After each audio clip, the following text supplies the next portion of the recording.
राधे कृष्णा दोस्तों। तो चलिए हम आज की कहानी को शुरू करते हैं। वो कहते हैं ना कि भूख में पत्थर भी अच्छे लगते हैं।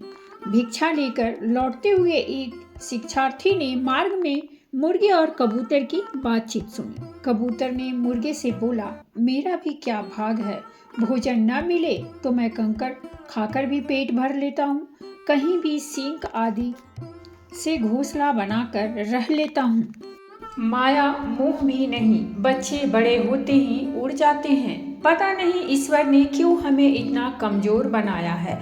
जिसे देखो वह हमारा शिकार करने पर तुला रहता है, पकड़कर पिंजरे में कैद कर लेता है। आकाश में रहने को जगह होती तो मैं कभी पृथ्वी पर कभी नहीं आता। मुर्गे ने भी जवाब दिया, मेरा भी यही दुर्भाग्य है, गंदगी में से भी दाने चुन चुन कर खा लेता हूँ। लोगों को जगाने के लिए रोज सवेरे सवेरे बांग देता हूँ। पता नहीं ईश्वर ने हमें भी क्यों इतना कमजोर बनाया है। जिसे देखो वह हमें हमारे भाइयों से ही लड़ाता रहता है, कैद कर लेता है, हलाल तक कर देता है। पंख दिए हैं पर इतनी शक्ति दी होती कि आकाश में उड़ पाता तो मैं भी कभी भी पृथ्वी पर नहीं आता। शिष्य ने सोचा कि अवश्य ही ईश्वर ने इनके साथ अन्याय किया है। आश्रम में आकर उसने यह घटना अपने गुरुजी को बताई और पूछा, गुरुवर, क्या ईश्वर ने इनके साथ अन्याय नहीं किया है? ऋषि बोले, ईश्वर ने पृथ्वी पर मनुष्य को सबसे बुद्धिमान प्राणी बनाया है। उसे गर्व न हो जाए इसीलिए शेष प्राणियों में गुण व अवगुण देकर मनुष्य को उनसे कुछ न कुछ सीखने का स्वभाव दिया है। वह प्राकृतिक और प्राणियों में संतुलन रखते हुए सृष्टि के सौंदर्य को बढ़ाएं और प्राणियों का कल्याण करें। मुर्गे और कबूतर में जो विलक्षणता ईश्वर ने दी है वह किसी प्राणी में नहीं दी है।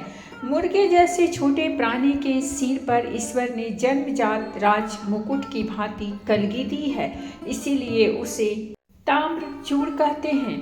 अपना संसार बनाने के लिए उसे पंख दिए हैं, किंतु उसने पृथ्वी पर ही रहना पसंद किया।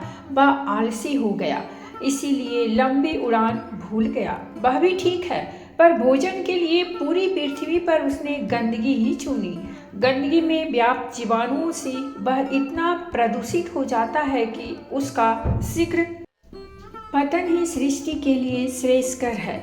बुराई से भी अच्छाई को ग्रहण करने की सीख मनुष्य को मुर्गे से ही मिली है, इसीलिए ईश्वर ने उसके साथ कोई अन्याय नहीं किया है। किंतु ऋषिवर, कबूतर तो बहुत ही निरीह प्राणी है, क्या उसके साथ अन्याय हुआ है? शिष्य ने पूछा। शिष्य की शंका का समाधान करते हुए ऋषि बोले, पक्षियों के लिए ईश्वर ने ऊंचा स्थान, खुला आकाश दिया है। फिर भी जो पक्षी पृथ्वी के आकर्षण से बंधा पृथ्वी पर विचरण पसंद करता है तो उस पर हर समय खतरा तो मंडराएगा ही। प्राकृतिक ने भोजन के लिए अन्न बनाया है, फिर कबूतर को कंकर खाने की कहाँ आवश्यकता है? कबूतर ही है जिसे आकाश में बहुत ऊंचा व दूर तक उड़ने की सामर्थ्य है, इसलिए उसे कपोत कहा जाता है। वह परिश्रम करे, उड़े, दूर तक जाए और भोजन ढूंढे। भूख में पत्थर भी अच्छे लगते हैं, ये कहावत मनुष्य ने कबूतर से ही सीखी है, किंतु अकर्मण्य नहीं बने। कंकर खाने की प्रवृत्ति से ही उसकी बुद्धि कुंद हो जाने से कबूतर डरपोक और आक्रामक बन गया।